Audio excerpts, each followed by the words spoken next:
Tuan-tuan, insan ini mata dia buta, kakinya sebelah tak ada, tetapi masing-masing memandang tepat ke arah kecemerlangan dan juga kejayaan.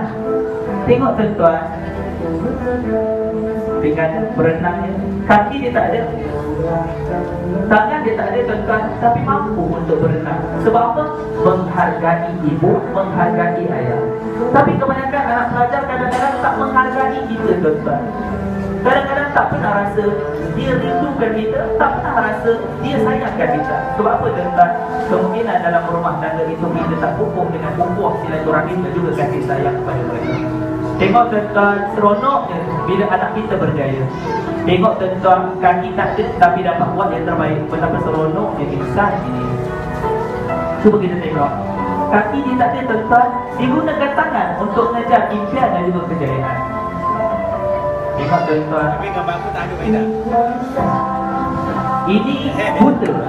Dia tak mampu nak melihat, tapi meraihkan kejayaan dengan menggunakan mata hati dia. Hebat insan ini. Setiap manusia mampu untuk berjaya. Tuan-tuan, anak kita sempurna, anak kita okey, anak kita ada tangan, anak kita ada kaki, anak kita ada pemikiran yang baik. Tetapi hari ini, berapa banyak hari ini anak-anak kita tak mampu nak memberikan yang terbaik kepada kita. Itu yang penting untuk anak-anak. Kita tengok tuan-tuan, masing-masing orang yang kurang upaya, mereka hargai ibu, mereka hargai ayah. Sama juga kita tuan-tuan, tuan-tuan ada mak ayah, tuan-tuan ada ibu, tuan-tuan ada ayah. Hari ini sejauh mana hari ini anak-anak kita melihat kita layan mak ayah kita, dan mak dan anak-anaknya akan tengok bagaimana mak dia melayan atuk dia, ayah dia melayan atuk dia. Sebab anak-anak akan belajar. Tengok tuan-tuan, seronoknya bila dapat genggam kejayaan, seronoknya bila dapat memberikan yang terbaik kepada ibu dan ayah. Tuan-tuan, mereka kurang upaya, mereka tak ada tangan, mereka tak ada kaki, mereka tak ada apa-apa kadang-kadang yang kita rasakan mereka tak cukup, tak mampu nak berjaya. Tetapi mereka telah buktikan bahawa sebenarnya mereka lebih hebat daripada kita. Tengok tuan-tuan, insan yang kurang upaya mampu untuk memberikan sesuatu yang paling bernilai untuk ibu dan ayah. Insan yang kurang upaya, yang cacat, tapi mereka ada juga perasaan untuk memberikan sesuatu yang paling hebat untuk ibu dan ayah. Tengok tuan-tuan, kaki tak ada tapi seronoknya bila dapat genggam kejayaan. Kalau mereka boleh, kita pasti lebih baik. Kalau mereka hebat, anak-anak kita pasti lebih hebat. Tuan-tuan, saya nak tunjuk lagi satu video yang terakhir. Bagaimana seorang pelari pecut yang telah buat persiapan persediaan yang sangat-sangat rapi untuk mengejar impian dan juga kejayaan. Tuan-tuan, hayati diri ini pasti akan menitiskan air mata anda. Peranan ibu dan ayah itu sangat-sangat besar untuk anak-anak mengejar impian. Tuan-tuan, ini seorang pelari pecut yang telah membuat persiapan persediaan yang sangat-sangat rapi untuk mengejar impian dan juga kejayaan. Namanya tuan-tuan, nama dia Derek Redmond, pelari 400 meter sukan Olimpik. Saat larian itu dimulakan, masing-masing memandang tepat ke arah kecemerlangan dan juga kejayaan. Tuan-tuan, mereka berlari, tuan-tuan, disaksikan puluhan ribu mak dan ayah di atas stadium menyaksikan salah seorang anak yang berjaya dengan cemerlang. Derek Redmond dia berlari bersungguh tuan-tuan, dan dia berada pada kedudukan di hadapan. Tiba-tiba 150 meter dia terkena hamstring ataupun kekejangan otot. Rakan-rakan lain dah jauh meninggalkan insan ini, tinggal dia seorang saja di atas trek perlawanan. Sama dengan anak kita tuan-tuan.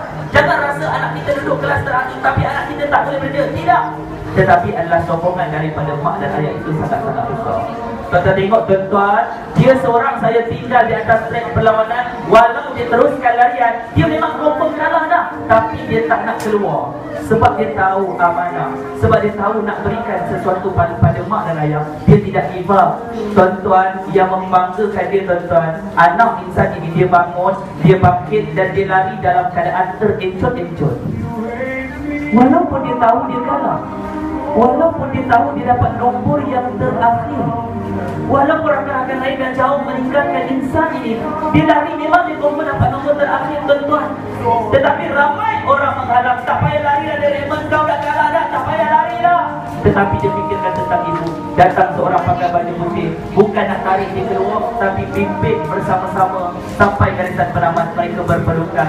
Rupa-rupanya tuan lelaki itu adalah ayah dia.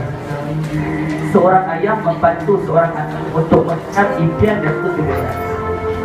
Seorang ayah mampu untuk memberikan sokongan dorongan kepada anak. Ibu dan ayah sentiasa berada di belakang anak-anak kita, sebab mereka itu nakkan perhatian kita. Jangan kita sisihkan mereka. Buruk macam mana pun anak kita, itulah anak kita. Buruk macam mana pun anak kita, itulah harta yang paling bernilai untuk mereka. Tuan-tuan, siapa sangka seorang ayah bangga dapat seorang anak yang tidak pernah mengenal tertipu berkata. Inilah ayah, inilah ibu yang sentiasa berada dengan sokongan dan untuk anak-anaknya. Tuan-tuan, walaupun dia kena 65,000 orang memberikan tabungan yang paling buruk, walaupun dia dapat nombor yang tuan-tuan, sokonglah anak tuan-tuan, sokonglah pihak sekolah, sokonglah guru-guru, sokonglah pihak bidik.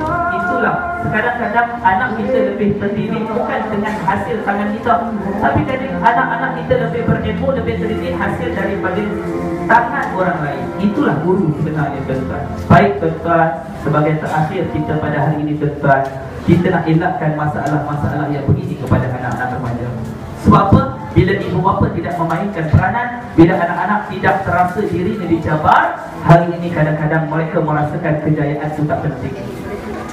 Bagi mereka kadang-kadang sembahyang itu tak penting, baca Quran tak penting. Sebab apa? Mak dan ayah tidak pernah tekankan di dalam rumah tangga, sehingga kan ada dalam kalangan anak-anak menyatakan mak dan ayah itu tak penting. Tetapi apa yang menjadi kepentingan kepada anak-anak pelajar sekarang ini adalah keseronokan dan juga kepuasan. Bila keseronokan dan juga kepuasan menguasai diri, tuan-tuan, ini yang berlaku anak remaja di luar sana. Tuan-tuan cuba tengok, kadang-kadang berlengga berlatih-latih dengan yang ini tuan-tuan. Kita berikan basikal untuk kemudahan anak-anak kita, tapi mereka bercampur dengan rakan-rakan yang tidak beratangkan, malah akhirnya mereka tiru gerak-gerik sebagai seorang orang. Tak cukup dengan itu tuan-tuan, anak dah meningkat dewasa, kita berikan kemudahan kepada anak-anak, rupa-rupanya tersalah didik anak-anak. Ini yang berlaku kepada anak-anak remaja hari ini tuan-tuan. Tuan-tuan, nak tak tengok anak kita yang lelaki tamatkan riwayat hidup dengan cara macam ni? Nak ke tuan-tuan? Nak ke tuan-tuan duduk bawah lori, duduk bawah bas, muka yang dijadikan oleh Allah ada hidup, ada mata telinga, hancur dan juga berkecam? Nak ke tuan-tuan? Tak cukup dengan itu lagi tuan-tuan, remaja diserbu kerana teguh arak. Subhanallah. Tuan-tuan, saya pergi dekat beberapa sekolah, kalau saya buat program muhasabah diri tuan-tuan, majoritinya tuan-tuan kalau pergi dekat sekolah menengah biasa, mesti ada walaupun seorang ataupun orang anak-anak remaja Melayu Islam yang minum arak. Ini saya tak buat survei. Kalau saya buat survei dengan pelajar tuan-tuan, sebahagian besar yang mesti pernah menghisap rokok. Saya dah satu modul bagaimana untuk menyebabkan anak kita mengaku tuan-tuan. Kadang-kadang mak tak tahu, ayah tak tahu, tapi kita boleh tahu. Tuan-tuan, tak cukup dengan itu lagi tuan-tuan, 7 pelajar perempuan ditahan di Syari Penyedah dan juga penyakit dada. Tak cukup dengan itu lagi tuan-tuan, sampah masyarakat. Anak-anak berlatih dengan yang ini. Kita bagi duit untuk anak-anak, tapi tak pernah pantau pun kawan anak-anak kita siapa. Dekat rumah pijak semut tak mati tuan-tuan. Dekat luar rumah, kadang-kadang kita keluar pagi balik petang, kadang-kadang balik tengah malam cari sesuap nasi untuk anak-anak. Duit yang anak-anak dapat daripada kita, dia beli rokok. Tuan-tuan, kalau tuan-tuan tahu betapa hancurnya hati kita tuan-tuan. Seolah-olah anak membakar titik peluh mak dan ayah. Subhanallah. Tak cukup dengan itu lagi tuan-tuan, anak-anak remaja Melayu Islam, masalah black metal, masalah akidah. Tuan-tuan, sekumpulan pelajar dekat sekolah agama di utara tanah air terlibat dengan kegiatan black metal. Ini anak-anak pelajar yang imannya rosak, kumpulan ini mempunyai lambang sendiri dan perlu lakukan perkara seperti pijak Al-Quran. Subhanallah. Dan minum darah kambing sebagai syarat menjadi anggota black metal. Dalam keadaan khayal, dia koyakkan Al-Quran, dia pijak Al-Quran, dia kencingkan Al-Quran, bahkan dibakar Al-Quran sambil membaca ikrar. Apa ikrarnya? Dengan nama iblis aku murtad, dan dengan nama iblis aku berlindung dan juga bernaung. Itu anak-anak remaja Melayu. Tak cukup dengan itu lagi tuan-tuan, budaya tindik. Tak cukup dengan itu ni anak-anak remaja perempuan. Allah. Tak cukup dengan itu itu lagi tuan-tuan, akibat asuhan tanpa agama. Inilah realiti anak-anak pelajar kita di luar. Kita bimbang sebab anak kita tuan-tuan melangkah masuk ke sekolah menengah. Kita paling risau. Sebab apa tuan-tuan? Kita kadang-kadang dah lepas kawalan daripada anak-anak kita. Sebab apa? Pendidikan agama daripada rumah itu tak ada. Tak cukup dengan itu lagi tuan-tuan, usia semuda 12 tahun sudah ketagih seks. Tuan-tuan, ini Metro Harian, bukan saya cakap saja tuan-tuan, ini bukti yang dikeluarkan. 12 tahun, darjah 6. Kalau dulu kita membicarakan soal seks kepada anak pelajar umur lebih dari 20 tahun ke atas, tapi tidak, 12 tahun. Dia amalkan hidup bebas. Tuan-tuan, ini namanya Anita, 14 tahun. 3 kali saya melakukan hubungan seks bersama 2 pelajar senior. Saya tidak takut dan tidak kisah, yang penting seronok dan puas. Anak-anak remaja kita. Tak cukup dengan itu lagi tuan-tuan, dia sanggup terima bayaran serendah RM5. Tuan-tuan habiskan RM10,000 untuk anak-anak dengan RM5. Sebab apa? Pendidikan agama kurang untuk anak-anak. Dengan RM5 saja maruah kita dihilang. Jadi tuan, maruah kita dihilang. Tak cukup dengan itu lagi, bila dah amalkan hidup bebas, ini yang berlaku. Kita ingat anak kita pergi ke sekolah, sangka baik anak pergi ke sekolah, rupa-rupanya tuan-tuan tak kenal kawan anak-anak, rupanya duduk berdating, buat benda yang tidak mendatangkan manfaat. Ini yang berlaku di media-media kita. Betul tuan-tuan? Tak cukup dengan itu lagi tuan-tuan, bayi dibuang. Allahu Akbar. Tak cukup dengan itu lagi tuan-tuan, anak haram semakin bercabang, perguruan bayi yang berlaku kepada anak-anak kita. Kita risau, sangat-sangat risau generasi-generasi hari ini tuan-tuan. Tak cukup dengan itu lagi, apa dia tuan-tuan?